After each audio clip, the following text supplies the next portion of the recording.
Hey there everybody, my name is Spidey Steve, PhD in Temporal Engineering, FHD in Alien Technology Fabrication, WD-HD in Whovian Prop Design, and an FHD in Gallifreyan Artifacts. Today we're going to be building a sonic screwdriver using a 3D printer, some spray paint, LEDs, you name it. We will be using just household objects and a 3D printer to be making a realistic sonic screwdriver prop. I've been wanting to do this for a long time, with only the next best thing being making a TARDIS, which I hope to someday do, but currently don't have the materials for. So at the end of this video, there's some stuff with me acting really weird for the thumbnail that you guys might enjoy, so stick around to the very end. This project I've been working on for the past 4 or 5 days, and it's not yet done, so show your support for the project by liking and subscribing down below. But let's get into it. A couple of days ago, I started searching Thingiverse for good sonic screwdriver designs. This one popped out to me right here that was Matt Smith's, and this is the one I eventually ended up using, but there's also this one that I tried to do first for David Tennant's sonic screwdriver, which I will do again, but I printed the parts too fast and the inner shell broke, and so I kind of gave up on that for the time being.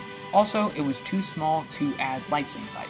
I haven't gotten quite to the interior lighting of this sonic screwdriver because I'm not really that great at electronics. But I'm thinking that I could maybe use some fairy lights or something to run through the inside because it is indeed hollow. Eventually, I want this sonic screwdriver to be able to vibrate, make the sonic screwdriver noise, possibly be spring-loaded for the opening and closing claw feature, and also light up. I want it to be a fully functioning sonic screwdriver prop, but that's far into the future. This is just build log number 1.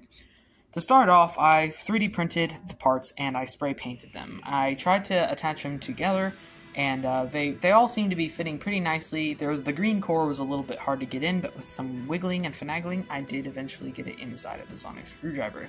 I used some craft foam to make up that little leather handle part. I had some mishaps with the printing progress, but it all went okay eventually. I did have one piece, a white tan handle piece, that the things that were supposed to attach it broke off, but since I was hot gluing everything together anyway, it didn't really matter. But that's something to watch out for if you don't like using hot glue for the way it looks or whatever. Overall, I think it's looking nice so far. What this really was just creating the exterior and a base for me to add on to. In the future, I will be adding like lights and stuff like that inside. I've done some testing using flashlight pieces and this like Lego LED thing, but I'm not quite there yet. If you want to see the rest of those, make sure you subscribe and ring the notification bell. And if you guys are quick, I've only got 2 more subscribers before I reach 200 subscribers. So if you guys want to be those 2, go down and subscribe right now before anyone else does. And if you are after that point, subscribe anyway. I'm trying to beat my friends to 1,000 subscribers. One's almost at 300 and the other's at 180 something. So, if you guys enjoyed this short little video, like and subscribe. There is some fun extra content of me acting really weird for the thumbnail that you guys can watch as well. Enjoy!